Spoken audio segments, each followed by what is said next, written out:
Time? Hello, senor. Can you hear me? One more time? Now I can't hear you. You cannot hear me. Okay, now I can, yeah. That was Oh, weird. okay. I Nice wanted to shirt. tell you. Thanks, man. It's a very colorful shirt. I like Oh, thanks. Thanks. it. It doesn't seem too German, to be honest. It seems like Really? What does it seem like? um. I don't think I've worn anything that's too German, to be honest. Well, what is German then? Actually, before I answer my question. White socks and sandals is very German. I think it's a European thing in general, though. Yeah, that's true. That's true. White socks and sandals. Actually, I like that style. It's a unique. It's a unique touch. Combination. It's a great combination, especially at the beach. But you need Sand in your slides. socks. You need slides. You can't have. One second. Let me close this door right here. You need slides because if you don't have slides, then yeah, it's gonna be. It's uncomfortable. Having like the what is it? The strap through your toes with socks. Oh yeah. No. The normal sandals are the ones that like you slip into Yeah, and you slip close them on slides. top. Yeah. Exactly. That's what they're called, slides. Yeah, Gotcha. gotcha. Sort of slide in, right? That's the idea behind that. So, David, Senor David. That's your notepad, like a clipboard. That's where everything is. Oh, it's all good. It makes sense because you like to print stuff out. Yeah, I print stuff out. I write stuff by hand. I do all the old school stuff. Just because for some reason when you write things, like they say, you happen to remember it easier. Or it sort of like sticks in your mind a little bit longer. If you write it. Yeah, like you write it. I don't know.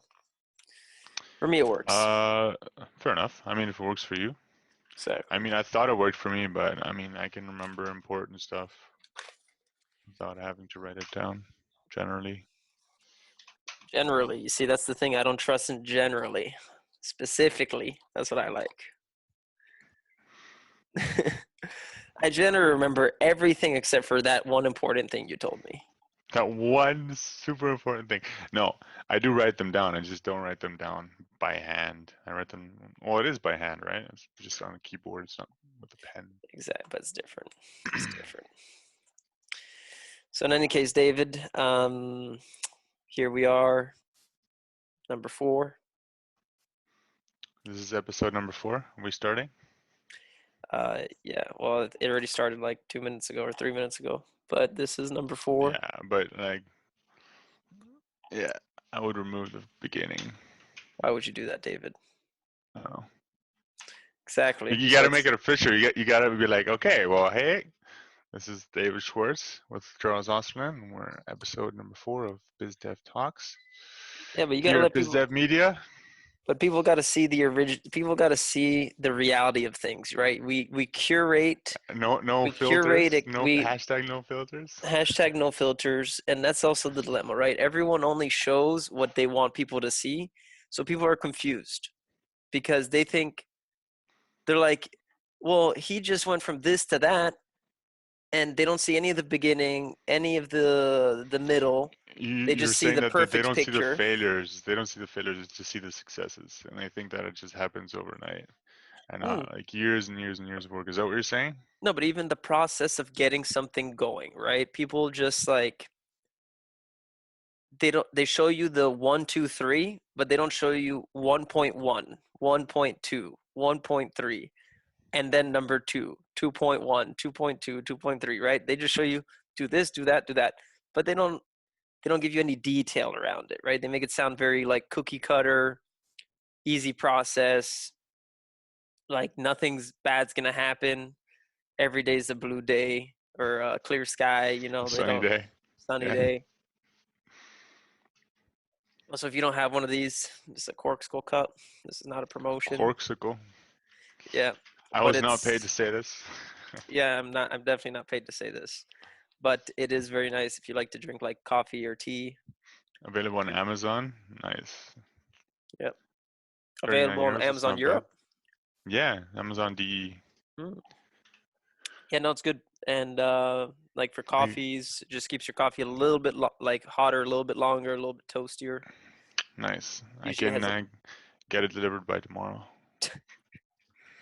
oh technology. How Well, lovely. I mean that would come down to logistics, but yeah, sure. No, all of it, combining technology, logistics, Yeah, that's true. and everything to make that one thing that looks so simple. You just clicking one button, click one button, and then all these very complex things just start happening without you In the knowing background, yeah, in the that's true. background. And I sent you some like sort of like follow-up thoughts from our last conversation.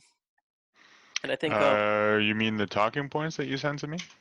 yeah, like some talking points, like some things Yeah, that I'm we down. sort of Like, mentioned last time, but we didn't really touch up on. And if in case anyone is actually watching every single episode and learning some small I'm tidbits, I'm not sure about that. We'll see. well, you never know. But You if there never is know. someone, then they're learning a lot. That's for sure. They're definitely getting to see the psyche of different individuals in different times in different places in the world. What was I supposed to remind you of being? What? Nothing. Never mind. What was I Uh, supposed to remind you of being? in what sense? Uh, I I'm don't supposed to listen. remind you to be a clown, bro. That you're clowning. Ah, no, I'm not. Well, yeah, that's what the guy was saying. Yeah, I'm clowning. We're all clowning. Just some people have face paint and others don't, but we're all clowns. To a degree, maybe. Definitely. Definitely all of us because and that's the beauty behind it is that we should just embrace the clown. That should maybe be the thing, right? Just embrace the clown. Obviously, don't go too far and be clowning all the time, Of but just course. embrace it. Have some humor in what you're doing. Have some fun. Like there are times where you Work have to hard, be, play hard. whatever you want to say. If I can just do it, Nike, right? But but the point is that everyone sometimes just like they make things too precise and accurate, and that sometimes leads to dilemmas because like, hey, you didn't mention that. Be like, oh well, yeah, this is normal, and you're like, but you didn't say that. Oh, you should have known. This Yeah. type of thing.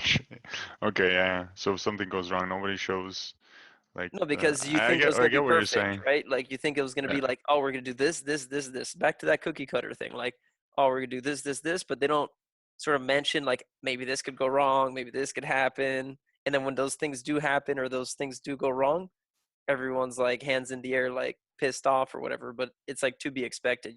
Things are not gonna be so seamless all the time or so easy, and it's just part of the game. And that's why I also mentioned throwing in the humor because there is humor behind everything, right? Like just have fun with it, laugh about it, try to obviously get results, try to do things right, but also be like humble in that sense of understanding that things need to flow. And for things to flow, they flow up and they flow down, right? You throw a ball up for that first split second, you think that ball is going to go up forever, and all of a sudden it starts falling back the other way. Then you catch it and then you throw it All back up. right. All right. So I think I get what you're saying. it's good to think. Yo, I want you to try something though for this call. Like up at the top right corner, there's like I think gallery view. Yes, Just click sir. that and see Oh, if that cool. makes any difference. Yep. Hopefully it records like this as well, because I think it makes more Ah, sense. I'm not sure if you can change that in the recording settings. well,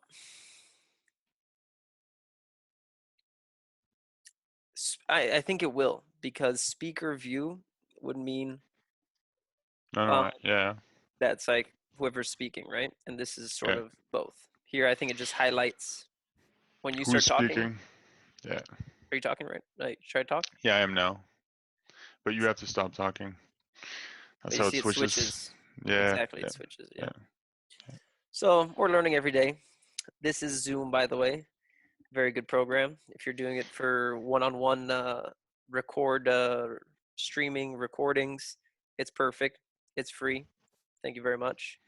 But if you're doing more than two people, then I think you have a time limit and you Yeah, have to the upgrade. the free version gives you 45 minutes. That's usually more than enough for most calls, to be honest. But then the paid version is also relatively cheap, I think, for what it gives you, and then you can just have conference calls with everybody if you have a larger team. Yeah, oh, it's good. It's definitely good. I don't understand how headphones got so big. Like I remember the years like a lot smaller. Like now they're just cushiony and big and Honestly, I really like these. These are the most comfortable ones I've ever had, and I can wear them very long periods of time. That's why I got them. yeah. And they're also wireless, and they also work while plugged in and charging. So for me, I don't care that they're this big. They're just comfortable. And I actually didn't realize that they're wireless. Till now. Yeah, Yeah. Anyways, I trust the wire. makes sense. That should be the promotion. Trust the wire.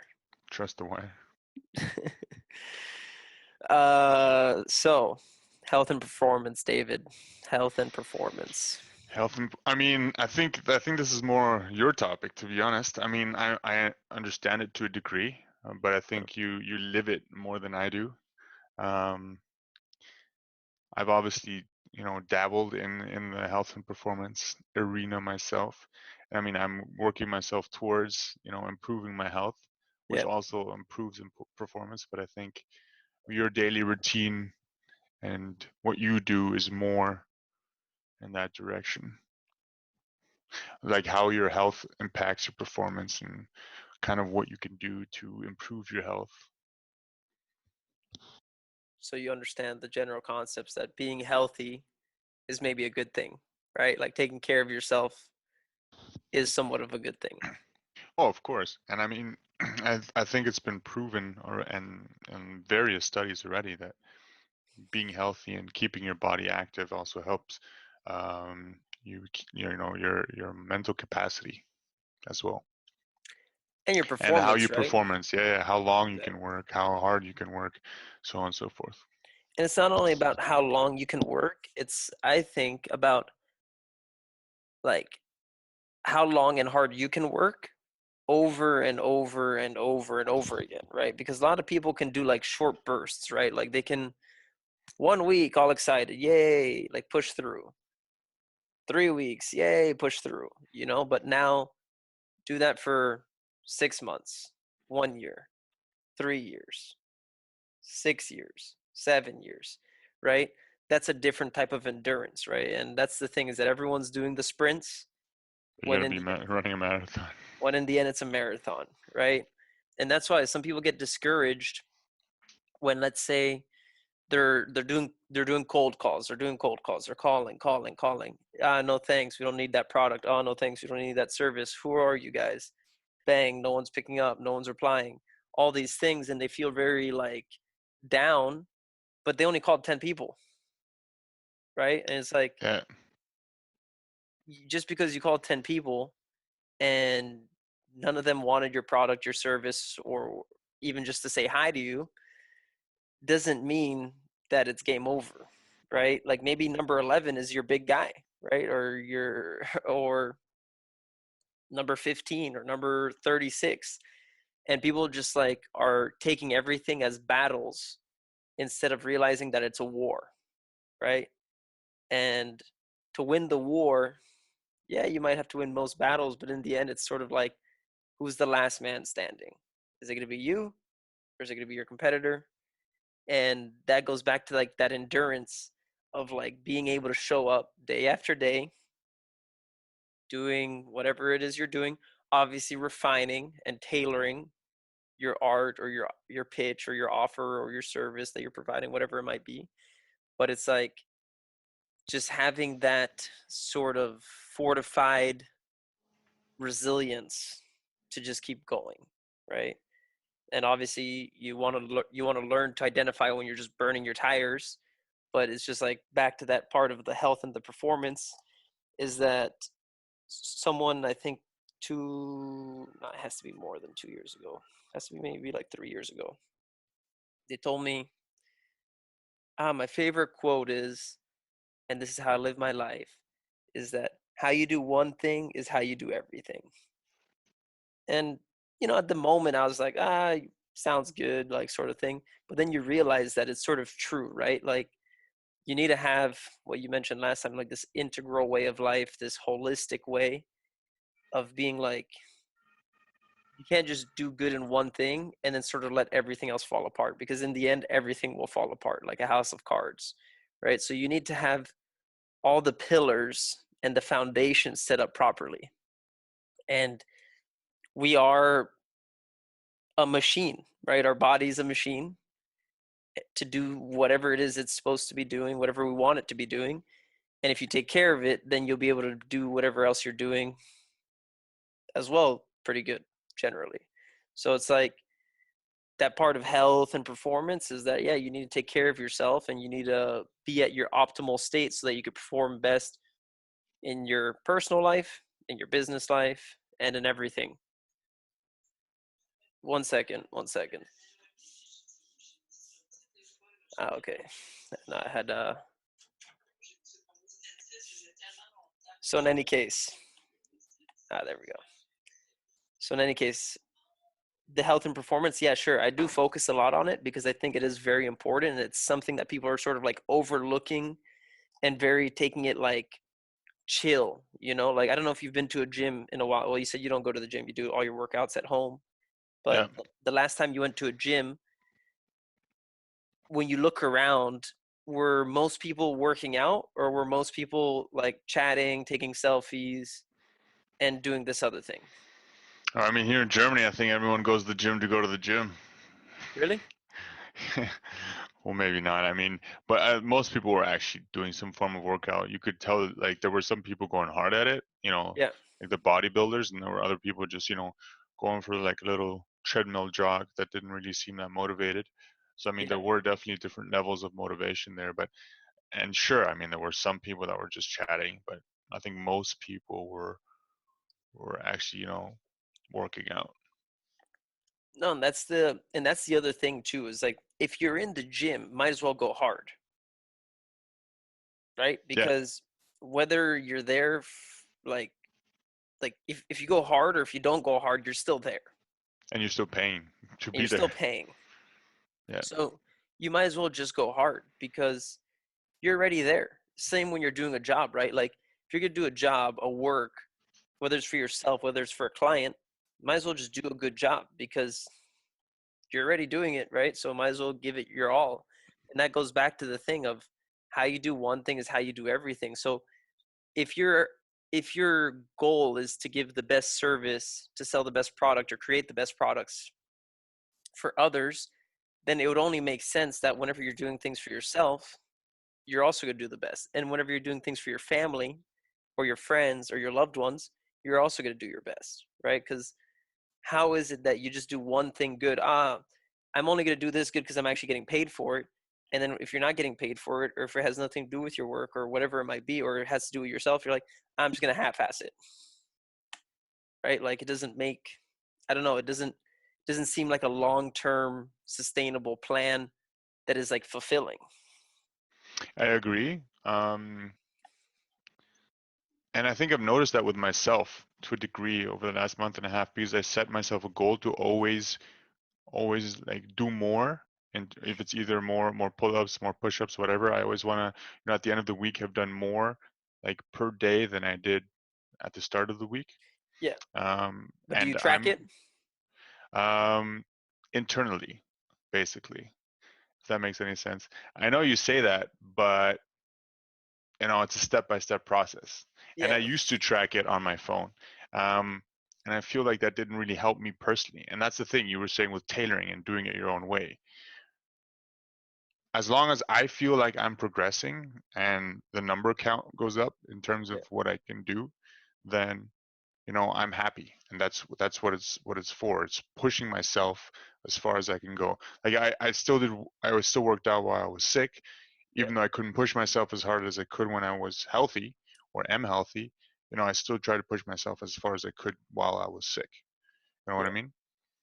No, but it also comes down to one thing though, is that also for long-term strategy, a lot of people, I even heard this recently in like some video with, I believe it was like an MMA fighter, that he was talking about training, and he's like, there's sort of like three types of people that show up. There's like the people that sort of show up um, every day for long periods of time, but they don't do much. Then there's the other guy that comes in, works out super hard, and then you don't see him for 3 weeks. And then there's the other guy that just shows up 1 hour a day, every Yeah. day though, right? And it's like that guy or sorry, that person that doesn't do much shows up like infrequently, sort of like random spurts, but more frequently than the other guy who goes hard once and then doesn't show up for 3 weeks. But in the end, that guy who shows up every day for like that 1 hour works out more than like both of them combined at the end Combined, of the yeah, of year, right? course. Yeah. And that's the thing. It's also about consistency And in building your a habit. actions and like Yeah. building the habit, but also consistency in the actions, right? Like sort of not resting on your laurels and just showing up, pushing yourself, but also realizing that if you go 100% or 110, like some people say, then it might not be sustainable because the next day you're so sore, so beat up that you really can't show up. So you need to find that balance of Yeah. like, what's my 100?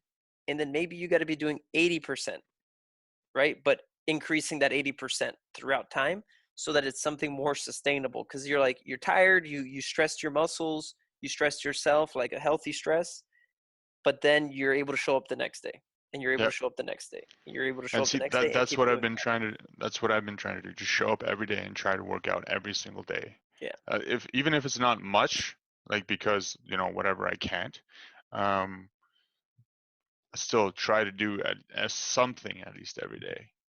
Just to show up and do it, show up and do it, because I think that's what it is, building a habit, and it's about the long-term view of just making it a habit. Yeah. Because it's not about I want to have a six-pack abs, or I want to be ripped or whatever. It's about being healthy and living longer and performing better. So Yeah. and working out in my opinion, is a super important aspect of that. Um, Even if it's just push-ups. You know what I mean? You're moving your body. Your body is getting, the blood is flowing, so on and so forth. And imagine if And you're, yeah, sorry. and I think it's more important if you build it into a habit and focus on the process, as Gary Vee likes to say, um, because that way you can also do it longer instead of setting a goal like, hey, I want to do 100 push-ups. Once you reach 100 push-ups, what's then? Like, well, you're going to be like, oh, I reached my goal, and maybe you give up. But just be like, yeah, I just want to push myself further every day is more of a goal that you can follow long term. And also with that, it's like also building upon that as you get better, you're gonna have to increase the difficulty, right? Because even me right now, what I'm realizing is that I don't want to spend 3 hours in the gym, right? I don't want to. I try to spend less than an hour. But now what I'm realizing is that my cardio from when I started is a lot different, right? So if I want to stress my cardio, I can't be doing the same exercise I did on day one because before I had a hard time running 10 minutes. Now I run, 25 minutes. And I've also done tests up to 50 minutes just running, running, running. And it's like you need to increase the difficulty to help condense the time frame, right? So if you're going very easy and you keep doing the same level after a while, like doing 100 push-ups, if you're always doing 100 push-ups, like it doesn't really do much for your body because it's used to it. So now maybe what you have to do is do push-ups but with a 50-pound weight on your back, and now you increase the difficulty. So now doing those 100 push-ups is a lot harder because you added 50 pounds of weight to that exercise. So Yeah, same with like your running, like, okay, maybe I was running like this, now I have to run like this because I have to modify my strategy for my skill level. And that's also the other thing, is that a lot of people just take routines not without realizing what their skill level is, yeah. right? Like you They can't take a routine from a bodybuilder that's been doing it for 10 years and ex- can do 100 pull-ups easily and, try to replicate that. If you haven't worked out in the last year, your body's not going to be ready for that. 100 pull-ups easily and, and try to replicate that. If you haven't worked out in the last year, your body's not going to be ready for that. 100 pull-ups easily and, and try to replicate that. If you haven't worked out in the last year, your body's not going to be ready for that. Yeah, And that goes back to tailoring. And I agree, but that's my point of like, I think people need to stop focusing on arbitrary numbers. Gary Vee has said this. yeah, That's why it's not coming from me. um, and focus more on the processes themselves. So like getting better. So that's my goal, getting better. And exactly, if let's say I do eventually reach like 100 pull-ups or whatever, like I won't be like, okay, let's see if I can reach 1,000. It's going to be like, okay, how do I make this harder? And that's the process. Like, how do I get to 100 with 50 pounds on my back? You know what I mean? sure, Like then I would probably have to start back at like 15 or whatever. And then it's exactly. always the process of improving. Because it's also like if we're just talking about health specifically, right? You don't want to be there for so many hours, right? Yeah, exactly. Especially because when you start increasing the difficulty, you can be getting the same, like, or the intensity, maybe that's the better word, is that you could be getting the same, like, calorie burning, strength building that you would in 30 minutes in 15 if you just increase the intensity, Yeah. right? So then you save time and you become more efficient. And setting your bar, like knowing what your baseline is, knowing where you're starting, and then building upon that is important. And that could be even when you're starting a business, right? Like, okay, yeah, maybe you want to serve Coca-Cola. You want to be an advisor for a specific distribution, but you don't, like, if you don't know anything about distribution, then it's going to be very hard for you, right, to get into that niche, let's say. So you have to build up on that. Be like, okay, where am I? What do I know? What capacities do I have, like as a business, as an individual, so that, and like, how do I scale myself to get to that level of where I want to be, right? But everyone's process is going to be different. You can't, like you said, you can't compare yourself to a bodybuilder.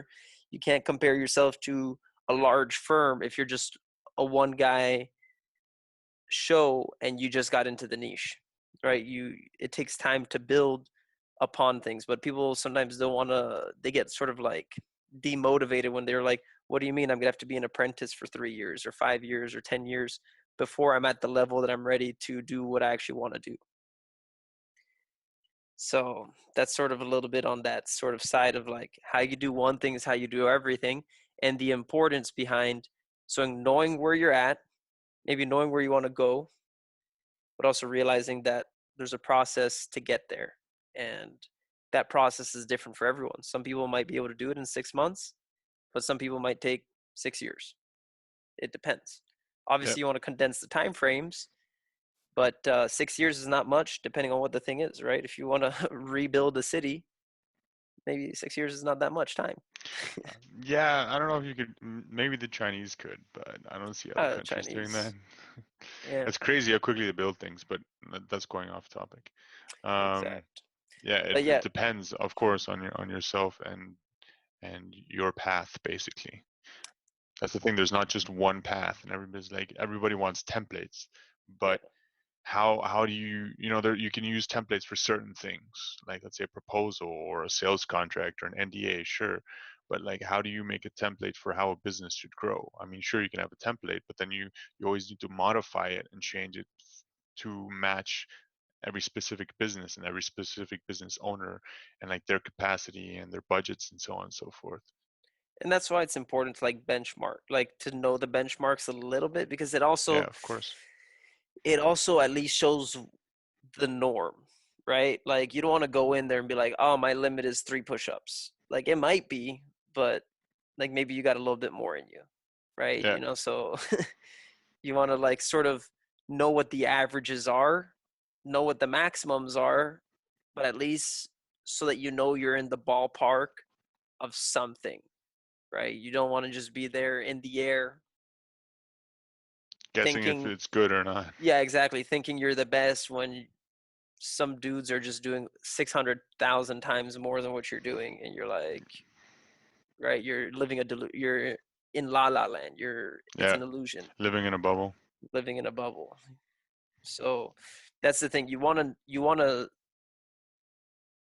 like, that's the dilemma with those advices, right? You hear one guy saying, "Don't compete with anybody," and you hear other people like, "Be competitive," and people are like, "Wait, what am I supposed to do? Am I supposed to not compete, or am I supposed to be competitive? Like, which one is it?" But in the end, it's sort of like knowing what's happening around, knowing where you're at, knowing where you want to go, and then setting your aims and your energies and your efforts accordingly. And your expectations. Yeah, and your expectations a I think little that's a bit. good segue to the next talking point. I think. Yeah, and exactly. I didn't even realize that you said expectations, and I was like, that sort of clicked something in my mind. But yeah, setting your expectations, and that's the thing is like, how do you manage your own expectations? How do you help manage other people's expectations, whether they're people that you're just doing that you're sort of like giving them some general advice, or someone that's even just a client, or someone that's a family member. How do you manage those expectations, right? Uh, That's what do you think I about think that? Like, how do you do that? well, like you said, benchmarks. I think that's a very important starting point. So if someone comes at you and like, well, we're paying so much for a customer. What are you doing wrong? What the traffic you're sending us is terrible. You're like, well, look, we're actually beating the benchmarks. The traffic that we're sending is high quality. You can use benchmarks for stuff like that. But I think managing expectations is all about how you communicate things. If you communicate saying, "Hey, we're going to 10x your business in the next 6 months," then that's kind of what that person might Be expecting. expect. Yeah. So you also have to look at it not with like rose-colored glasses, but realistically look at the numbers and then calculate maybe even a worse scenario and focus on that as opposed to just all sunshine and roses. Because in business and in life, it's not always just sunshine and roses. There might be times that it is, but it's not always the case. So I think managing expectations is a lot about how you communicate them, but also a lot about how you think about them. So if you always see things in a positive light, which is not a bad thing. I mean, you should be optimistic.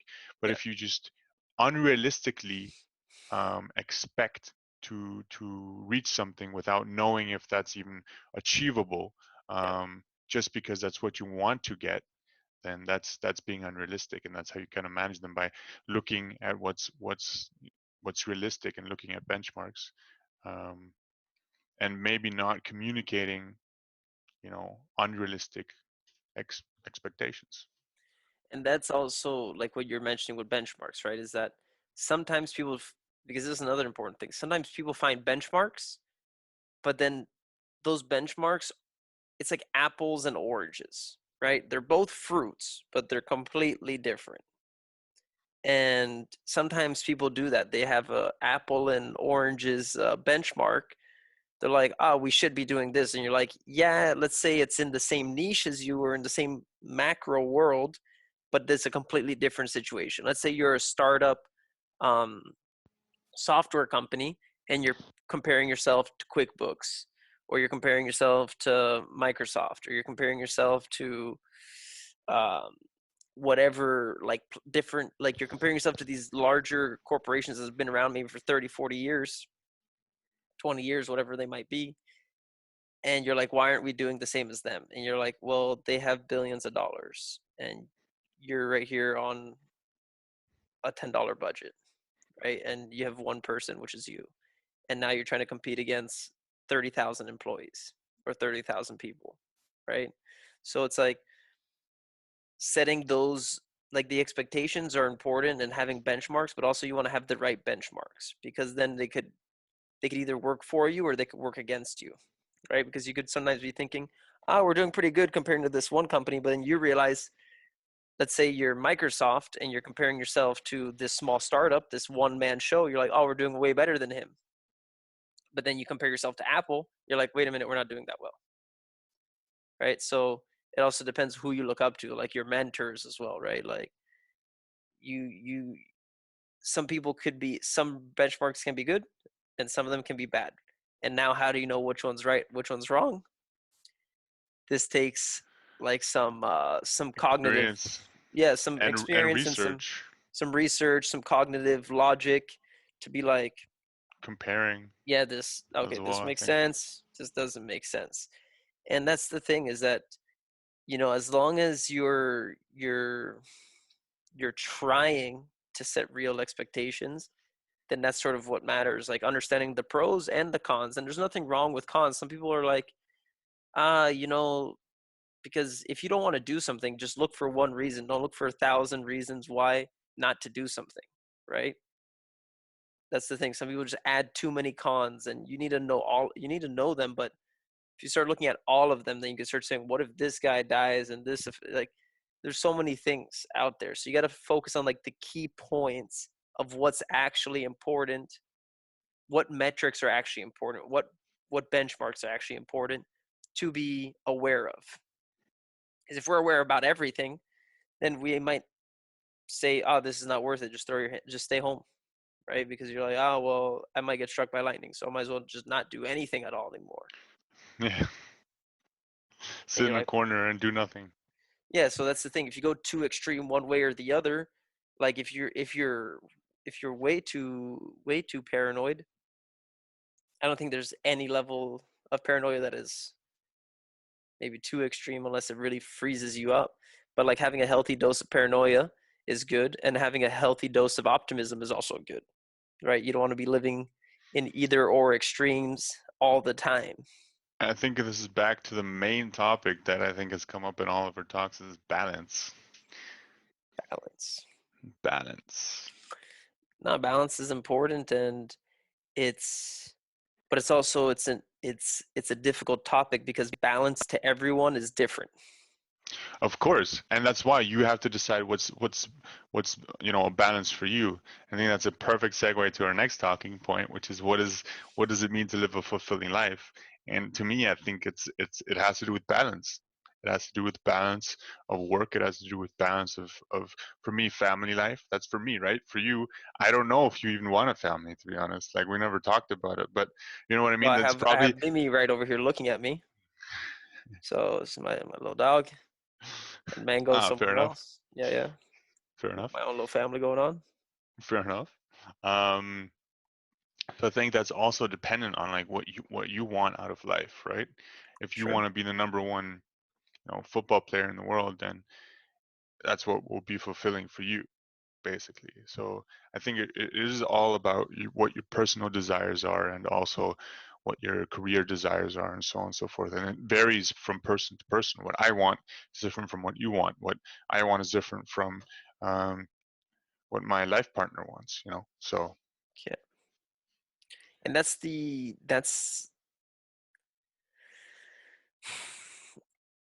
like part of the challenge for people, I think, nowadays, right? Is that we're living we're comparing ourselves to the benchmarks and metrics of others in personal life. more in both in business and personal lives more than our own, right? Like we're not enjoying ourselves in the moment because we're always living in the moment of others in a way, right? Like sort of whether it's in the past or in the future. Like we didn't do as good as we should have, and these guys are going to smoke us in the long run potentially, right? Like, and that goes back to the battles part, that people are focusing more on the battles, which is important, right? Because you want to win the battles, but it's also understanding that just because you lose a battle doesn't mean you lose a war.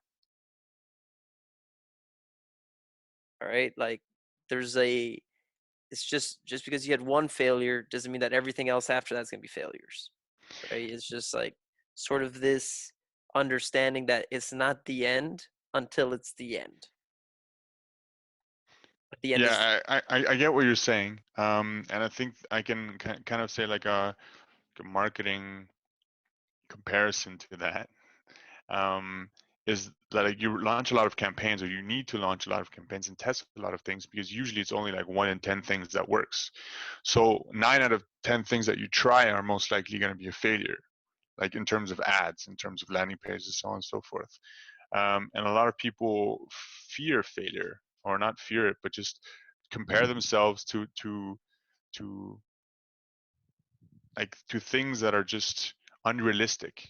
And I think this kind of comes back to managing personal expectations and a fulfilling life, because if you have unrealistic expectations of what you need to achieve, then you won't live in a fulfilling life, because you'll always be kind of disappointed that you're not reaching the goals that you're trying to reach, but the goals that you're trying to reach are just unrealistic because you're comparing yourself to someone else. Yeah, yeah. And I was listening to what you're saying. I just had to copy paste that because I was trying to think of. I knew it was Sun Tzu when you said it. Well, I don't know if it was Sun Tzu, but that's why I need to look it up. But it's like sometimes we need to lose the small battles in order to win the war. That's sort of, I guess, maybe the to the book, um, like Quote. off the book sort of quoting.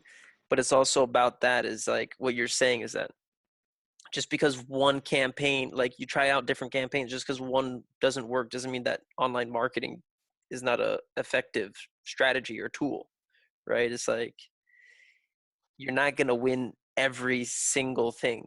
And if you do encounter only wins after wins after wins after wins, that also puts you in a dangerous position because then Yeah, you once get you do full of lose or hubris. once you have one obstacle in front of you, it really might like shake you up or it really might block you, whatever one it is, right? And right now, at least for my lifetime, we haven't really lived or been affected by like any major crises, right? In a way, at least for myself.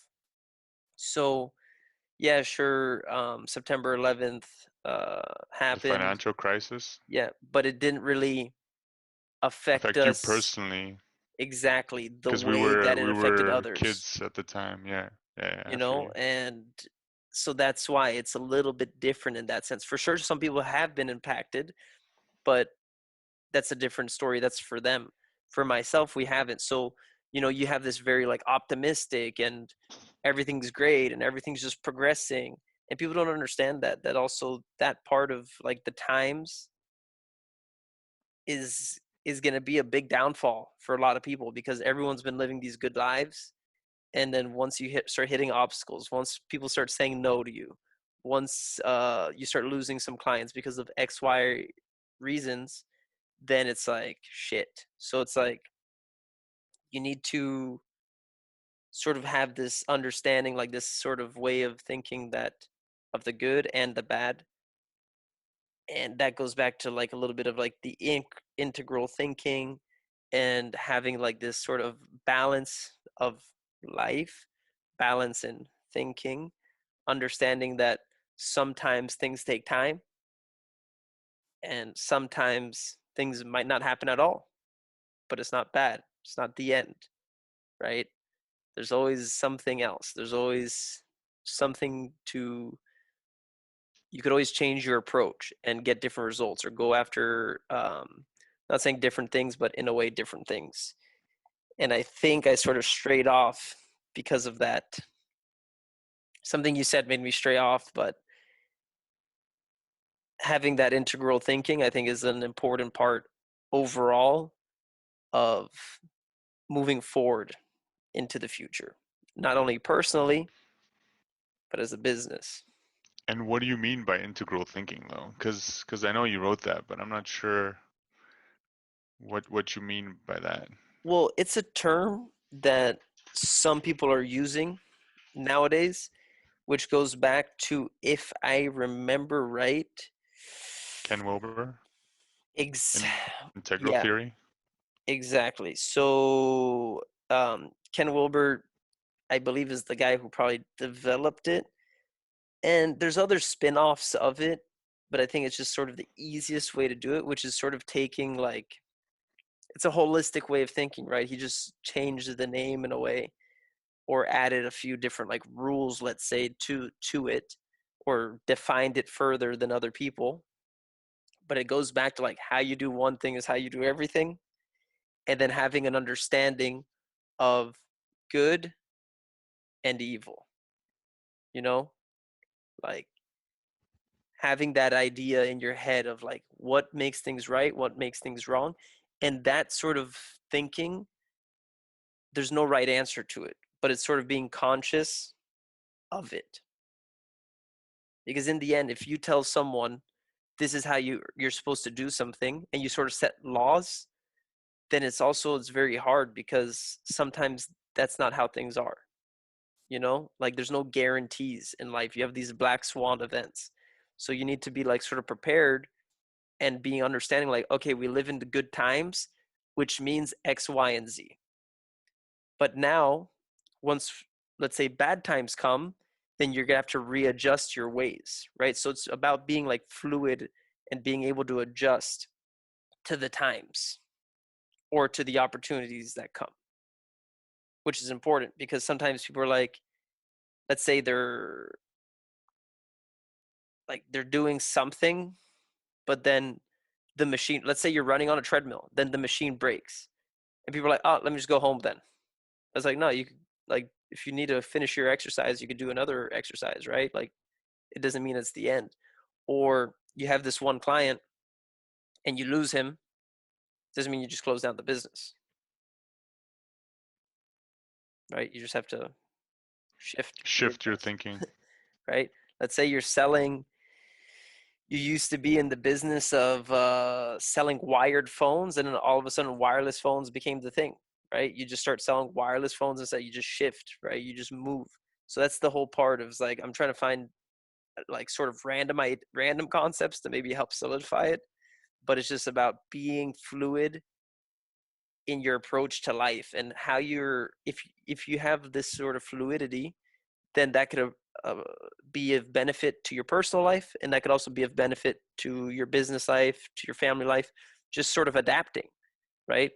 Like let's say you have a kid but your kid came out deaf, all right, like, but do you get rid of the kid?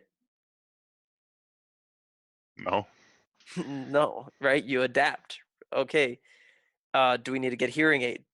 Is he deaf that he's I don't know what's the proper term, but like, do we need to use sign language for this, right? Like, and then we have to adapt. Maybe you don't know sign language, and then your kid is deaf, and then you have to learn sign language, and then that's how you adapt to it, right? You don't just give up. So that's a bit more of a personal, extreme case, but it's nothing that's out of this world, right? Like these are things that can happen, Of and course. that's why it's important to be able to adapt to the times because there's people right now in Venezuela that what is it? What are the three things? You have fight, flight, or fright. Is that it? Yeah, there's three, I think. Well, some But people I thought say it was just flight, fight or fright, and flight. freeze. Okay, I thought it was fight or flight. Yeah. So it's like, which one are you gonna do? People in Venezuela, there's some people that are fighting. There's some people that are like flight, free, leaving, fleeing, Yeah, and there's some flee. people that are freezing, right? Like they don't know what to do. So this is the thing: is that you can pick and choose which one do you want, and but you have to be aware of which one you're doing, which one you're going to do, and which one is going to lead you closer to whatever type of right or wrong, well, right future for you. And it goes back to it, your mentality is going to have a big impact in everything in your life. 100%.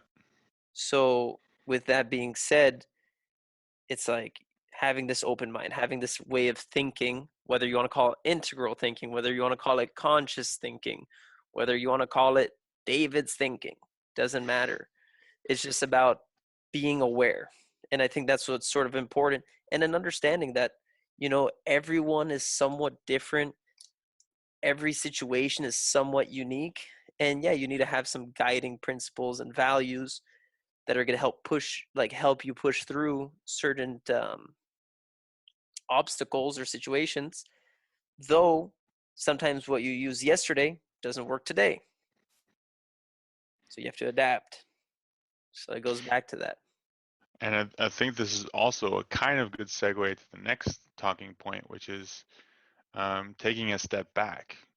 And I think that also helps you, you know, be more aware of what's happening in your life, and what you're trying to achieve, and to help you with your integral thinking is, in my opinion, to take a step back, because that's helped me in the past. Just take a step back, change your environment, go on vacation, do something, even if it's just getting in the car and driving to the next city or something, just to get out of your own mind and get out into a new scenario to see things differently. I think, um, because it's pretty hard nowadays to take a step back because of how loud the world is, how many everybody has their own opinions, everybody has their own, advice.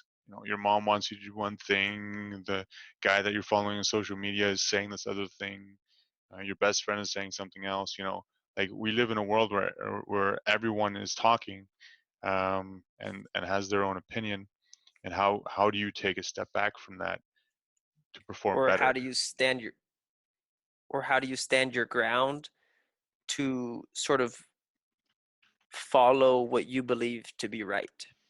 Not be taken by the wind. Yeah, yeah, That's another thing, is that some people are changing their minds all the time, which is not a yeah. bad That's thing, true. because you need to be open to change, right? But also you need to be like sort of strong to also not always be In your changing own when you think beliefs. something when something you believe to be right. Like, if you actually believe that this is how something should be, whether there's 100 people or 1,000 people or 1 million people saying no, this is not how we think it should be, if you actually believe that, then you should continue forward, not whether it's hard or not. And you should that's you should why, still be aware of everybody's criticism or thoughts, but you shouldn't take them as gospel either. And I think that's what you kind of mean with integral thinking, is deciding what's right and wrong for you and yourself as well. Because sometimes other people don't see your vision if you don't communicate it properly. Like, you might have this crazy vision for the future, but other people might see you struggling or something like that. But you yep, know that it's just temporary, and your belief is that it's gonna work out, and that if you just continue working, then it's gonna happen. And I think a lot of people just are too pressured by other people's opinions. yeah. And it works out that with that being said, is that people are pressured, but also people let others get to them, Yeah, right? Not understanding that those people are just like them. And how those people are behaving is also sometimes how you might be behaving to other people, right? There's probably times where someone tells you an idea and you're like, that's not going to work. And then they're like, well, what the hell? Like, why are you telling me that? And then you have an idea and you tell them, and they're like, oh, that's not going to work. And you're like, what the hell? Why are you telling me that? Right? So sometimes understanding that how other people are behaving is sometimes how we also behave to other people. yeah, So it's like having that, a client says no to you for a product or service, but you're also probably telling people no to their products and services, right? So it's like this understanding that sometimes to have a more realistic, down to earth perspective, you have to realize that, like, we're all sort of doing the same thing sometimes. Like, okay, yeah, there is some people that are off the wire and there's some people that do a lot better than others and whatever you might believe. But it's like, in the end, there's actually not that much difference, like, on how other people behave to how we behave. And that's why there's this book, it's called Predictably Irrational, or Predictably Irrational, I believe. Let me see. Predictably Irrational by Dan Ariely. Ariely. Exactly. Right. So it's just sort of showing us, like, how we are all, like the title almost pretty much says, predictably irrational. Like, how we think, how we behave, how we act is, in a way, when we feel that other people are like sort of not that predictable, like people are sort of like, why did he just do that? Why did she just do that? Why did that guy say this? Is also, it's like sort of predictable in a sense, because we're all very similar. We're all sort of like doing things from our own biases, from how the norms are. And it's just understanding that part, and it goes back to it is being aware. So it's not to get demotivated, or to get to get motivated, demotivated, whatever it might be, in the sense that what you were saying originally, which is like taking a step back. Sometimes we need to take a step back, but also, does that step back mean that we have to go to Hawaii for a week? Or could that No, step no, back no. mean that it's in our minds, right? Like, why am I thinking this? Why am I doing this? Why are we doing this thing this way, this sort of process, this product, this service? Why? And it's sort of asking that overlaying question, which is why, and Why this, why that? And I agree with that, but my example with going on vacation was just if you can't, if you can't take a step back mentally for whatever reason, maybe you're stuck or you just can't get a certain thought out of your head. What has helped me is go outside for a walk. And this isn't like advice that's coming from me either. This is like something that why that not? I've read over and David, you got to over. start giving advice. You don't, there's a lot of I people don't who think take walks. we So go if that outside for works a for you, walk, right? Like that to inspire creative juices. That's never been said before.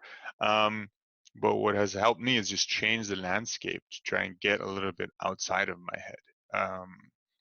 That's like a good way to force yourself to take a step back. But yeah. of course, I think you should always be asking why David, where do you want mentally. to go in this world? Sorry for interrupting.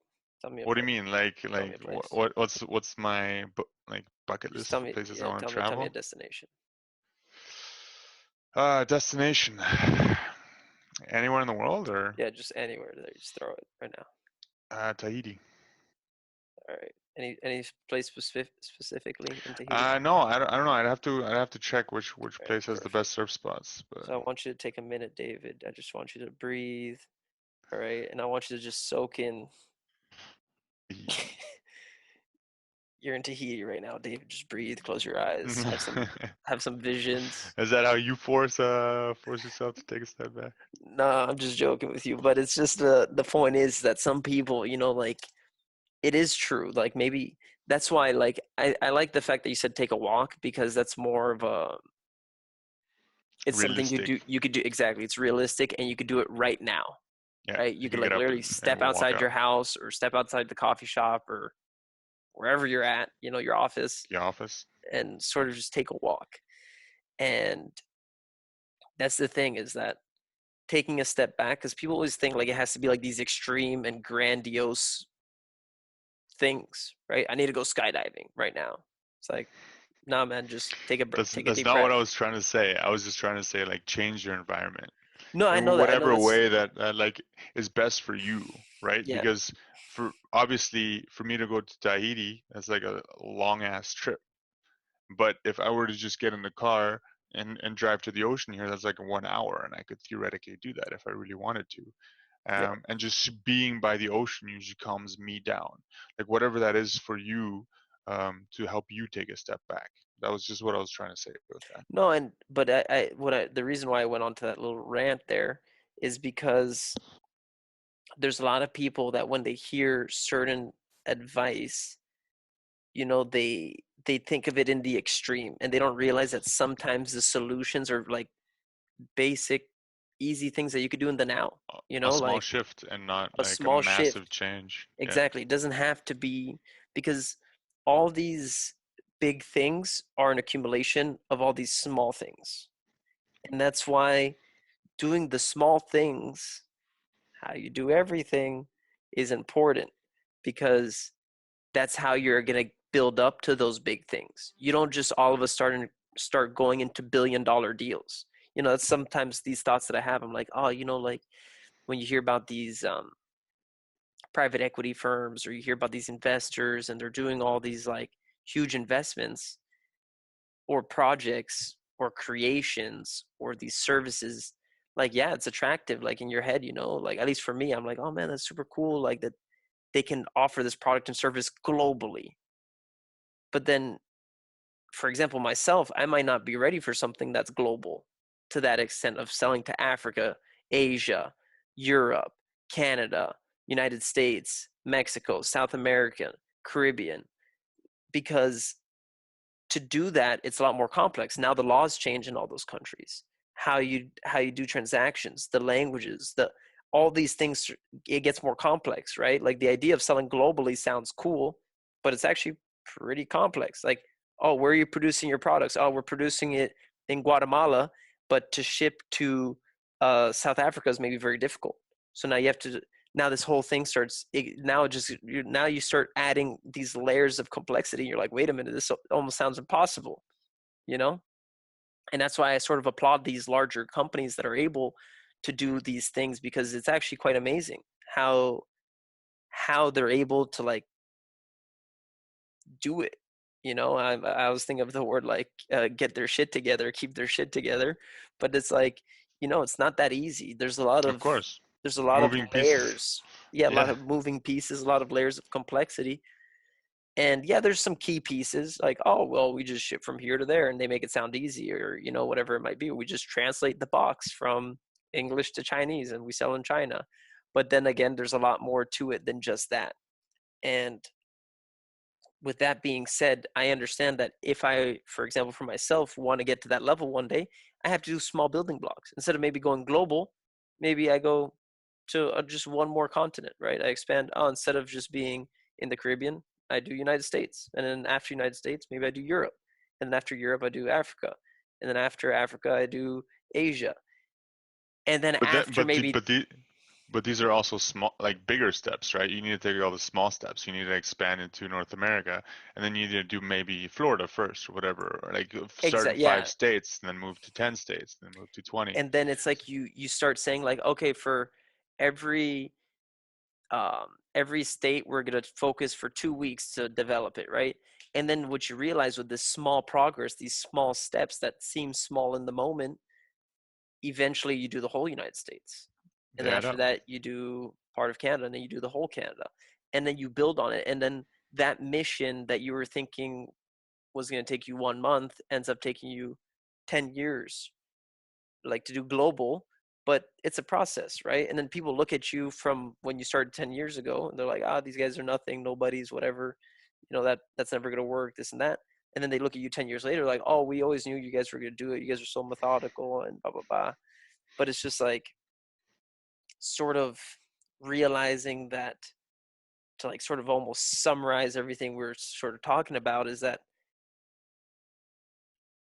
I think the overlaying part that it goes back to is sort of, Incremental steps. well, no, it's like how you do one thing is how you do everything, right? Now, when you take that concept, as well adding the concept of why, questioning, being conscious, being aware, right? Whatever you want to call it, integral thinking, consciousness, David's thinking, whatever you want to call it. Awareness, sure. Yeah. When you take these two things, it sort of comes hand in hand, because to have an attitude of, let's say you want to be great and you do everything great, so you want to do just everything great, you have to be aware, right? Because you have to be like, what is doing this thing great? How would that be? How is it to do a great service or create a great product, right? So you have to be aware of what you're doing.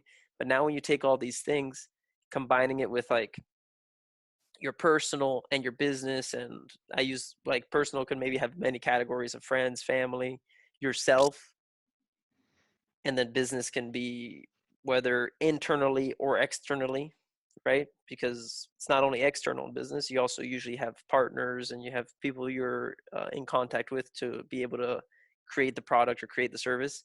When you have these two things, then you sort of have like a foundation to build on.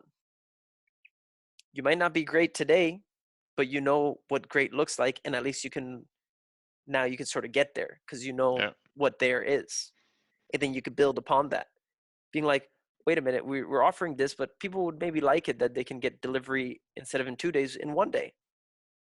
All right, how can we get there? Instead of one day, how can we get it to them today? And you get there. Now, if people start wanting things instantly, then I don't know. I don't know how that's gonna go down. Or that's just It's gonna bringing be it down even. No, what do you mean? Instantly is, I don't think, I think maybe, but like within a few hours should be possible. I mean, but that would also be imagine extremely instant difficult to implement. instantly. I think that's gonna be because Like we're already. teleportation, like teleporting something on your desk, like that's what you mean, or what? Nah, I know what instantly is gonna look like. So if I'm predicting the future now, then this is on record. It's gonna be like when the world starts moving closer to VR, right? And people start maybe living in VR. It's almost Okay. gonna be like how games are now, right? Do you No, want that yeah, extra life? Click here. Yeah, okay, okay. But then right? it's a virtual instant. It's not a real life instant. Hey, but But if you're living in a, they if can you're, yeah, recreate those emotions, right? yeah. They'll figure out how to, you might be hooked up to something, or it might be a pulse thing that they could sort of like change your pulse, change your, like with smells and Um, psychological there's visual. a there was a movie that came out. What was it called? Ready Player One. I think I What was recently Ready Player? watched it. I mean, it came out a few years ago, but I only started watching it when it came out on Prime, I think. Ah, yeah, But it, exactly. That movie. yeah, yeah, and he's wearing a suit, so it's like a Mhm. haptic suit, where if someone touches his arm in the game, he feels it in real life. So I That could was actually a imagine sick something like that. movie. Yeah, it was a really good movie in my opinion. But like I could imagine that's the future of VR. I think we're still quite a ways away from something like that, but I could easily imagine something like this happening. Yeah. No, and that's where that's so that might be the instant step, right? Like, because like that's sort of where things are going, because people always want more, and there's like this dilemma where you have part of the world saying we want more, and now there's part of the world saying no, you should be able to be happy with less, right? So you have these two sort of controversial things, and you have people sort of in the center that say you should have whatever you want, whether it's that you want more, whether it's that you want less, just you should have that. You should have what you want. Yeah, you should have what you want. And that's going to lead us down an interesting rabbit hole, because who knows where that's going to go and how far that's going to go. We already see it. We already see it here in this country, right? Like it's election times, and there's like the protests in the streets. People are saying they want democracy, but in the end, what does that mean? Because there's no set definition for everyone. For some people, this is what that means, and for some other people, this is what it means to me. And then there's no clarity, and that's why it's important to sort of have clarity for yourself, for a company, for a country, for an organization, because without that clarity, it's going to lead to like conflicts and confusion sort of in the future. And I think that comes back to managing expectations, both personal and other people's expectations. And I think And clarity is an important factor in that, because if you're not clear on what you want yeah, and what is achievable, then it's hard to manage those expectations. and there you go. So like sort of indirectly, directly, it's sort of you manage to connect that, and it's like managing the expectations in all senses of, even to the point that things take time and maybe some things might never happen, Yeah, and being okay with things never happening, yeah. because there is people that are like, I didn't win the lottery this time. Well, what does that mean? Do you end your life, or is it that you try again, or maybe you just stop playing the lottery, or whatever it is, right? Like it's sort of being accepting. Of all ex- scenarios. yeah, accepting, just accepting. Like I think that's maybe the sentence right there, like just accepting that some things are the way they are, some things it is what it is, and that's not always a bad thing, right? Let's say you're in a relationship and that person really does not want to be with you. It is what it is, right? Or maybe they do want to be with you and then you live a life for many years, forever. It is what it is. Like it doesn't matter whether it's one way or the other. You just got to live with it, adapt, and then move on Yeah, and keep pushing forward, because if you don't push forward, then that might lead back to not having a fulfilling life, because you're always going to feel like, because there's always going to be you're struggles moving and there's going to be good backwards. times and there's going to be bad times, but yeah, you're like, you don't want to be moving back, feel like you're moving backward. Well, you're going to feel like you're moving backwards sometimes, right? Even in the book I'm reading right now about Blackstone, which for the first 6 months, they came from being hot shots in Wall Street, and then they went off on their own, and then all their previous clients were like saying no to them or not responding to them, and they're like, what is this? Like, we thought that these guys would sort of stick with us. And then they were like sort of having a high standard. Oh, we don't want to work with these guys and this and that. But in the end, they sort of had to like lose their ego and open up and be like, you know what? We're not in the position we used to be. So now we sort of have to adapt. They did mold the world to how they wanted it to be. And they did try to position themselves in intelligent and creative ways to sort of reach the goals that they had in mind. Though it just shows or sort of shows you that no matter who you are, like things are not going to be perfect. And it doesn't matter what you did in the past, because past performance does not dictate present performance. It sort Or of future helps. It's a track performance. record or future performance even, right? Because it is a track record in a way, but track records are not always that accurate, because then you could be like an Al Bundy where, oh, 5 years ago you're a killer athlete doesn't mean that today you're going to be a killer athlete, because for the last 5 years you're just drinking, smoking, eating bad food. Doesn't, like, just because you did that 5 years ago, you won one gold medal, doesn't mean, and then you had 5 years of nothing. Just because you won that one gold medal doesn't mean that right now You you're going to can win win that another next gold one. medal, Yeah. right? Like, so there's that, and that goes back to consistency, discipline, and sort of having a foundation to build on, and being realistic that, all right, maybe that guy now is completely out of shape. Okay, but maybe in 4 years of rehabilitation and recovery, he can be back in his top shape, and maybe even better than he was when he won the gold medal. But it's a process. It's not going to happen tomorrow.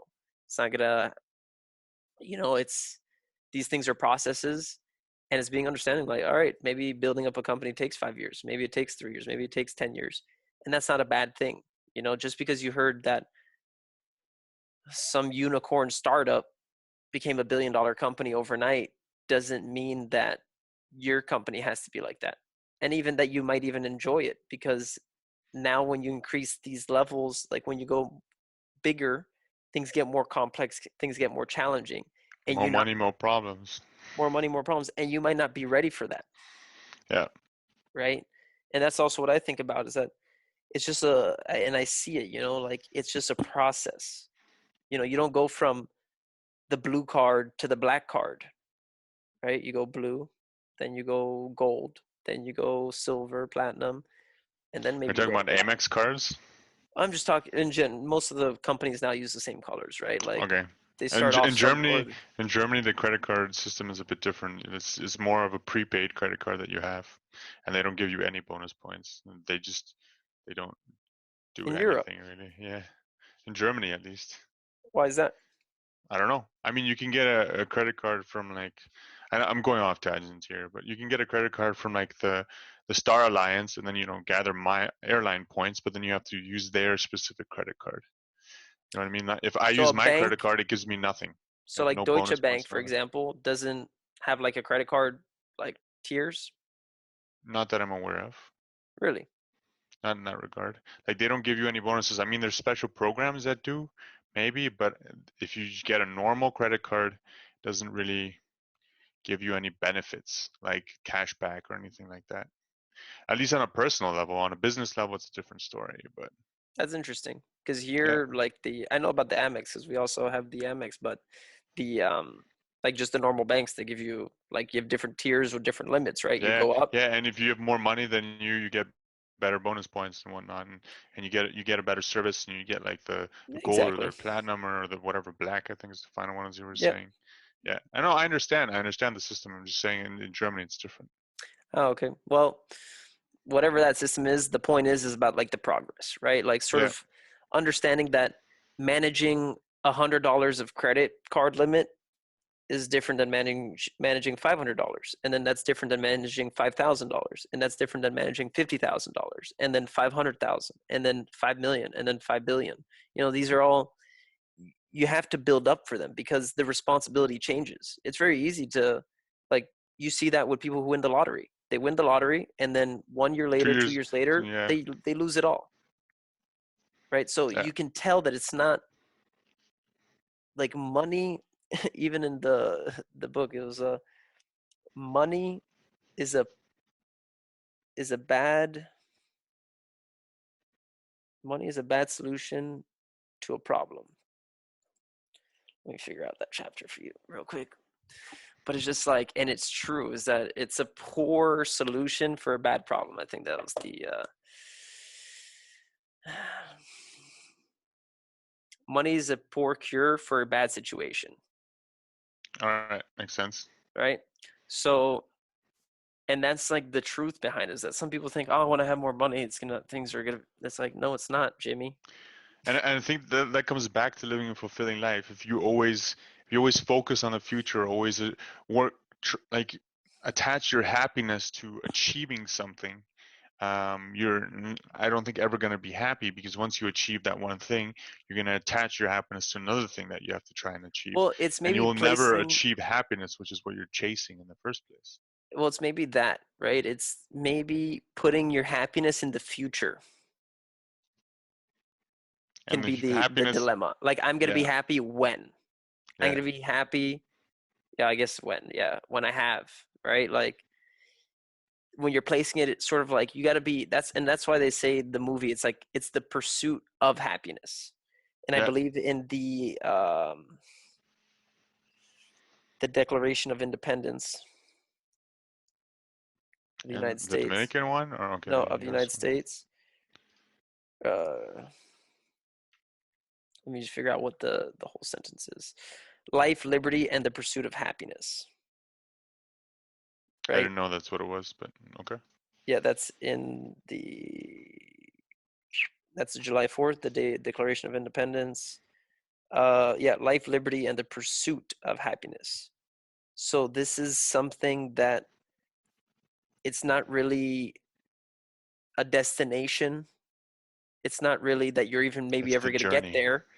And yeah, as corny as it might sound, because we hear it everywhere now. Every influencer and motivation and promotion all says the same thing, but there is some truth behind it, right? It's not just some marketing ploy.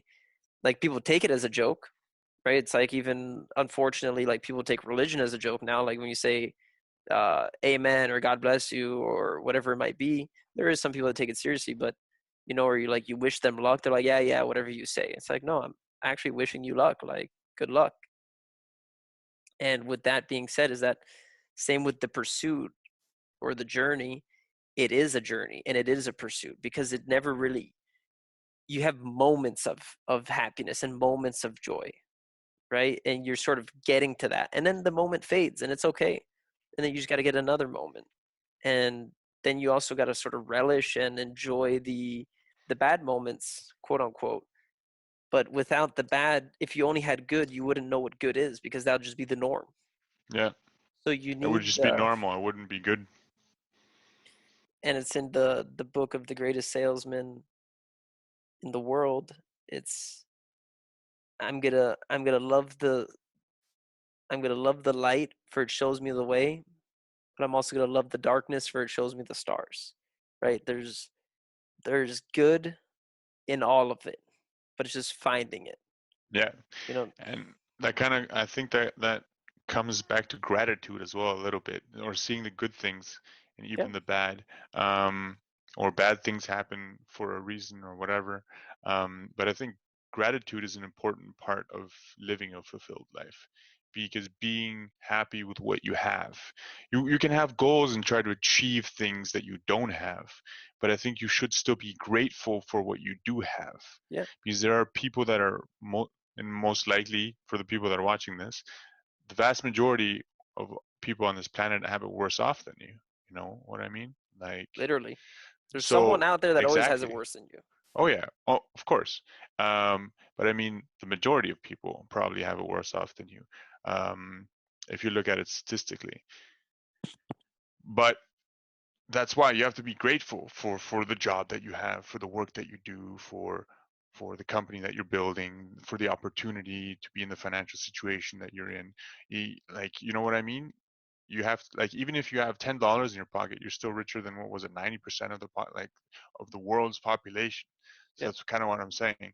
Um, so you really have Even to if be you're debt grateful. free, you're better than most people, right? Yeah, yeah.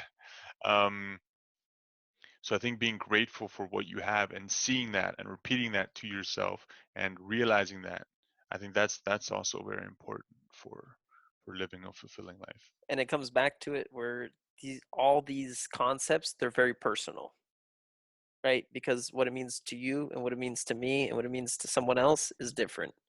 Of course. And the dilemma is that some people don't know what their thing is. So then Go they're sort of looking. like, the what? Go looking. It takes Yeah, time. like go looking, start establishing it, and then refine it, Yeah. Yeah. you know? Because who I was 7 years ago Bro. Who is I was different than 7 who I years ago. am 5 years ago, is Yeah. different than who I am 3 years ago, is different than who I am last week. Because it's a constant reiteration. Doesn't mean that I'm drastically changing, right? But it's like micro changes, small shifts. Like, okay, I thought this was correct. Now I, If I, you can I if got you proof can different. if you can improve yourself 1% every day, I think that's a good goal to have, because that means you're always improving. And over time, over the course of a year, if you do that every single day, that's like 365% improvement every year. But then also it means you need to benchmark yourself. That's why you got to Of take notes. course. How many push-ups? Because if you go according to memory, we spoke about this last time. Your memory's faulty. We talked about it this time, and I agree. I also don't trust my memory fully.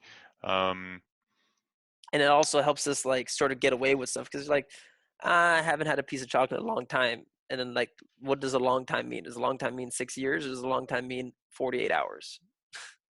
48 hours. Right. So this is the thing, is that we got to take you sort of, it's important to sort of like note things down, track things, and I have agree. an I agree. awareness. And And again, I do track things, and I do keep notes. I just didn't track the exact numbers of push-ups I did, for example, last week, for example, and because you can sometimes do it I don't always, yeah, sometimes I do.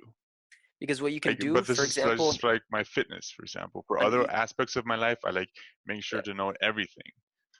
an easy one is, well, you're, oh, well, with that being said, David, how you note some things and other things, how you do one thing is how you do everything, right? So, and the other part of it, to have Valid. an easy fitness test, for example, you can do like maximum push-ups in 1 minute, right? Yeah. And maximum sit-ups in 1 minute, and max whatever you want to, like, let's just say test, and then like maximum jumping jacks, and then you wait like 2 weeks. You keep doing your routines, and then you do your maximums again, That's kind of what I do. and then you could see if it went up, right? That Like you sort of put it within a time that's how I frame. track it. That's kind of how I track it. That's why I don't do it every day, but like Yeah, sure. I do my daily routine, and then whenever I feel like I've rested enough, usually like 3 to 4 days, maybe a week, Yeah, then I try to reach like a higher max. And then if that higher max is the higher than the last time, I'm generally like, okay, I'm improving, I'm getting better. yeah. But then it also comes back, because I've seen this too. Some people are like, oh, I could do 300 push-ups, and you're like, show me. And then they do like 300 bad push-ups, right? So I'm like, they start going, you're like, zero, zero, zero, zero. They're like, what do you mean? You're like, you're not even doing a push-up, barely going down. Your back's all messed up, right? You're not in a good position, you're not in a good form. Yeah. So some people are sacrificing a volume or quantity for You mean quality. are you no, they're sacrificing quality for quantity is what you're trying to say, I think. Yeah, what I say?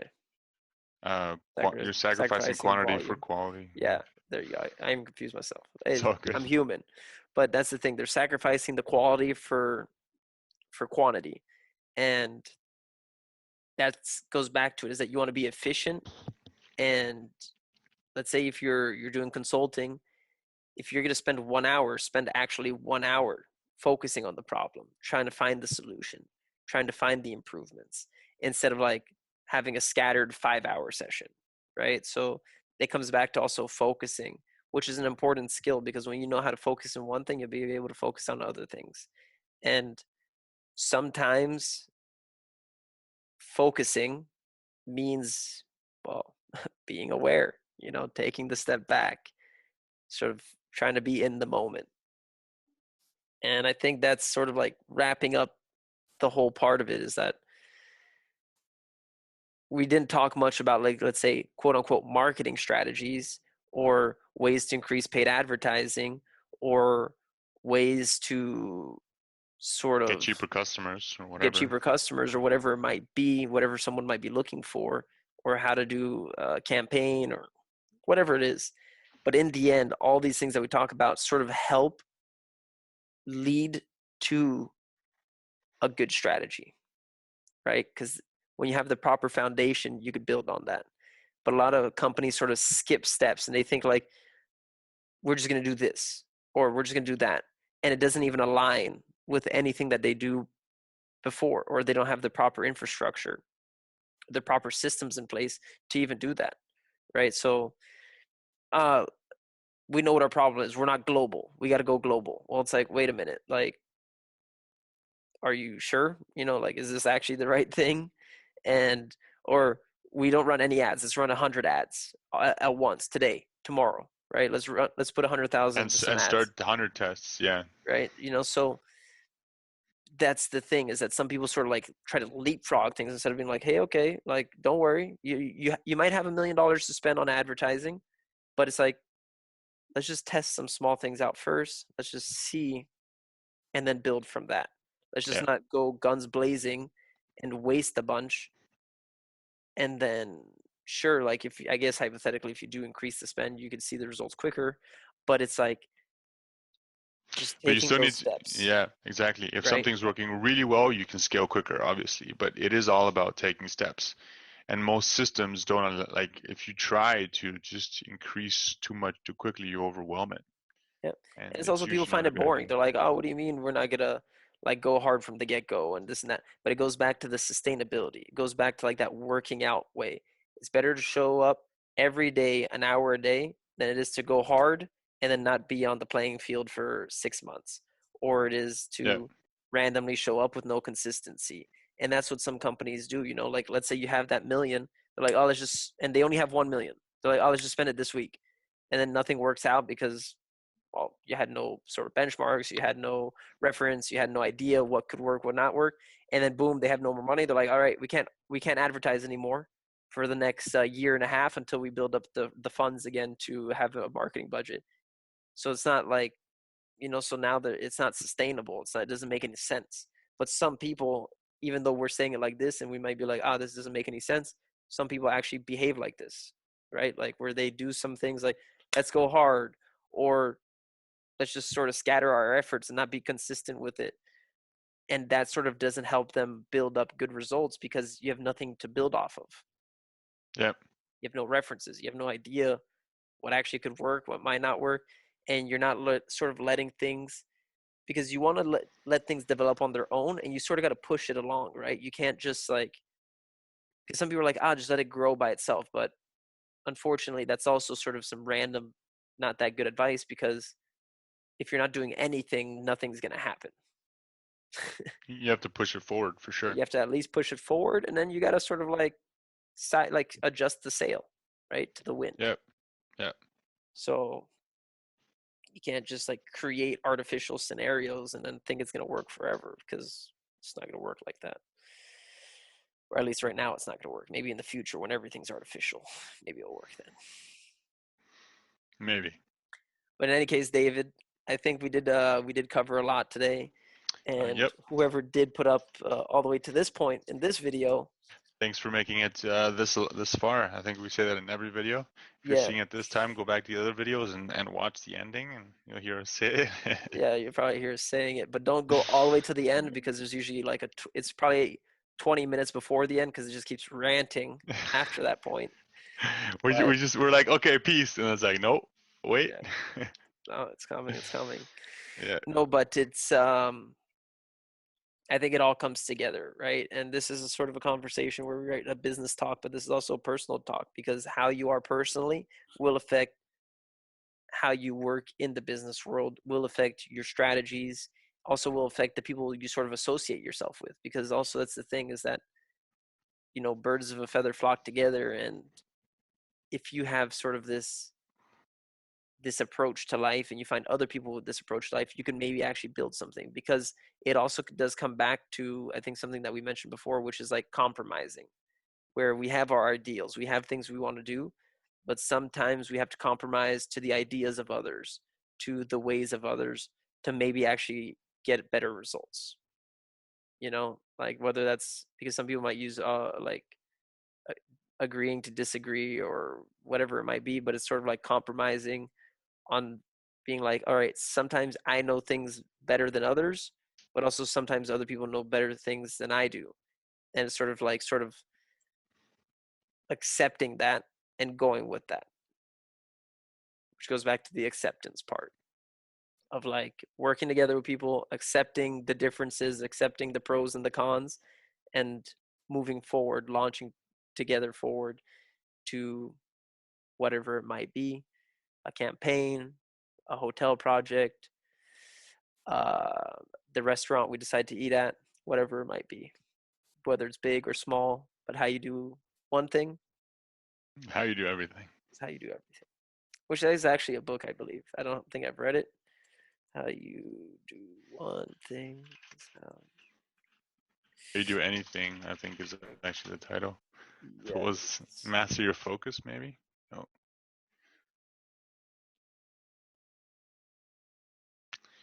No, it's All a right. book. I think It's a that's word book. a good point to end it. To be honest. Yeah. Actually does not look 1988. So someone in 1988, before I was born, already was saying that, already had a book. So, it must be true It must be true. because that's just how things work, right? If it's older than you, then it must be true. Right. Here's someone who tried to make a spin-off. The way you do anything is the way you do everything.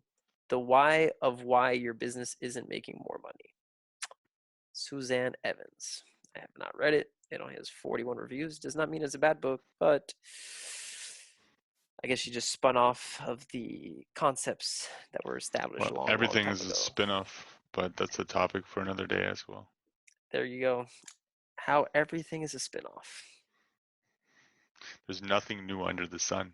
Even your name, David, is a Of spin-off. course, 100%. Are you kidding me? David One of the Schwartz. most, I think, one of the most used names in history. No, maybe Oh, not in no. history, but in Germany, it's a very, very, very common name. My full name.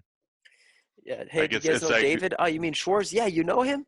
Yeah, yeah, he looks like this. Oh, no, it's not him. Oh, okay. Another David then. No, but yeah, everything is a spin-off. And that's not a bad thing. That's how it goes back to it. That's how you build, that's the benchmark, yeah, right? This is where we're at. This is the foundation. This is how things are currently, and then building off of that. So it doesn't mean, you just have to evolve ideas and concepts and models and systems to the times and to where you want the times to go. But we don't know where time is going to go. If time will be even a thing, I think it always will be, but the future is interesting. quite. Quite interesting. I like how you're just like all your energy behind that. Oh, the future is interesting. Yeah. It is though. I'm super stoked for the future. Are you kidding me? Self-driving cars, internet all over the world, robots probably at some point, What are you quicker gonna do with them? travel. Like, what do you mean? Like, I see the future as everything being better in a certain degree, as long as we don't mess up as humanity. But we'll see. Yeah, but the mess up as humanity is back to that part of being conscious, right? Being aware that some things, how some countries are different than their cultures are different than your culture, and being accepting to those things, right? Because if we just live in this illusion of like me, and not sort of like accepting others, then it's going to be difficult for us as a society to like move forward, right? Yep. Or to evolve. And that's going to be like one of the big challenges that's already happening, is that people have an easier time. And I believe this is Alain de Botton. He's like, people have an easier time like saying they want to go to space and live on Mars than they have saying, hey, I want to fall in love and find the love of my life, right? Like love and compassion is harder now to develop and accept and be than it is to have some wild ambitions of like intergalactic space travel. People could talk about intergalactic space travel, but when you talk about love, they're like, wait, whoa, whoa, whoa, don't talk. Like it's Slow almost down. Slow taboo down. now. Yeah, Yeah. it's like taboo. It's like, oh, don't talk about that. That's weird. What Yeah. are you saying? So I think So at the end of the day, um, personal life and business like It's all impact the each same. other. They impact each other, and what a fulfilling life is depends on what you choose it to be. There are, of course, some things that you, in my opinion, you can do to live a more fulfilled life, like being grateful, and as we talked about in this call. I think at the end of the day, you have to decide for yourself what makes a fulfilling life. It goes back to it. That's like having ego, but like a healthy ego, because you have to like take yourself into consideration, right? Yep. And you have to understand yourself, how you work, like your needs, your wants, because they're going to be different than other people's, and it's not a bad thing that they're different.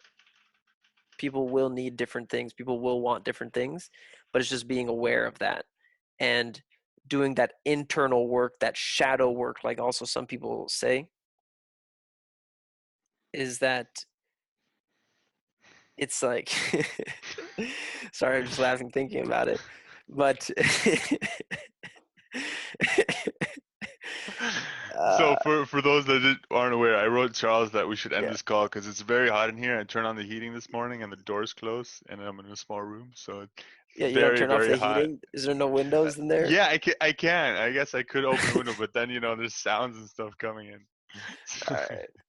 No, but in any case, we will end this call. But like as we said, when we said we were going to end this call about 3 minutes or five No, minutes ago, no, no. 20 minutes ago. 20 minutes ago, they see it's pretty accurate. 20 minutes is that it's going to be a topic for the next time, but it's that internal work that's going to help us develop externally, right? Yeah, Because a car can look nice from the outside, but if there's no engine, or if there isn't an engine and it's all messed up, that car is not going to work no matter how nice and shiny the paint is on the outside, or it's only gonna go 5 miles an hour or whatever. whatever it might be. So that's why it's important to make sure that the engine is working first and then the outside, because the outside almost doesn't even matter once the insides are okay. Yeah, that makes And sense. that's part of it, that people are not doing that internal work. People take care more of their car or of their house than they do of themselves, and this is your house It's more important in your house because you're gonna be around it or living in it much forever. longer. Yeah, Always going to be with you through the good, through the bad. And that's why it's important to take care of this, to develop this.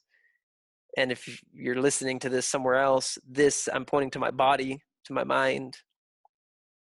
And that's a personal thing, because this is not David. This is whatever. Well, I'm going to put the name Charles, this is the name they gave me. But this Charles has to be taken care of, has to be developed, you know? And until that doesn't happen, then I won't be able to be of service. Right? So you have to do, like, to be of full service to my potential. yeah, that That's makes the other sense. thing, is that you have to, if you want to be good to people around you, be good to the world, you have to be good to yourself. So it's like this healthy dose of ego, not in the sense of like I'm the the, best. not in the sense, I don't know if the right word is narcissistic, Sure. narcissistic, because Yeah, that's. I think so. let me just check the, yeah, like you need some narcissism because we're all narcissistic, but you need like a healthy narcissism to yourself, if that makes any sense, right? Because it goes back to, like, the ego is internal, but it's just like that holistic way of sort of understanding that once you become the best you, then you'll be able to be the best to others. And in the end, when you're good to yourself, you'll be good to others. It sort of comes hand in hand, That right? makes There's very sense. few people that are good to themselves that are bad to others, because it doesn't go hand in hand. Like, you can't be a good person to yourself and then always be shitting on other people, complaining to other people, and doing bad things to other people intentionally. If It's you're, it's it's it's hard to love other people if you don't love yourself. there you go. So we're going to end it like that, David. In the Love end, yourself. That is the secret to self fulfillment. love yourself. I don't know, man. I just threw that out there. Well, hey, maybe you're onto something there. Maybe. My mom wrote me a note a long time ago. She said, "Love will save the day." So we'll end it at that. You can take it for whatever you think that means or believe that means. But we'll just leave that note there. So, Sounds good. David, it's been a pleasure. Likewise. And here we are. This was episode 4? 4. Yeah, we're on Episode episode 4. 4. See you So, on Friday. see you on Friday. What day is that going to be? February 28th. Yep. So, see you February 28th. And until then, if you did get this far, literally, for real, comment something. Write something so let us know Just to you reached know. the end or Just to something. know. You know, even if you skipped all the way to this last part, also write something like, I skipped everything. And I'll be like, hey, maybe go back and watch something. Because maybe Or there's some, just follow the page, and then you can get some short tidbits of this yeah. long form content. We'll have to eventually start posting some tidbits. I've honestly thought of just doing a screen share of a YouTube video so that the titles or the subtitles are included, and then just posting that. That could work. Well, in any case, we will see what the future holds, but it is good that we are showing up because that's what's important. Showing Yeah. up. Consistency is key for success. David, I will end this here.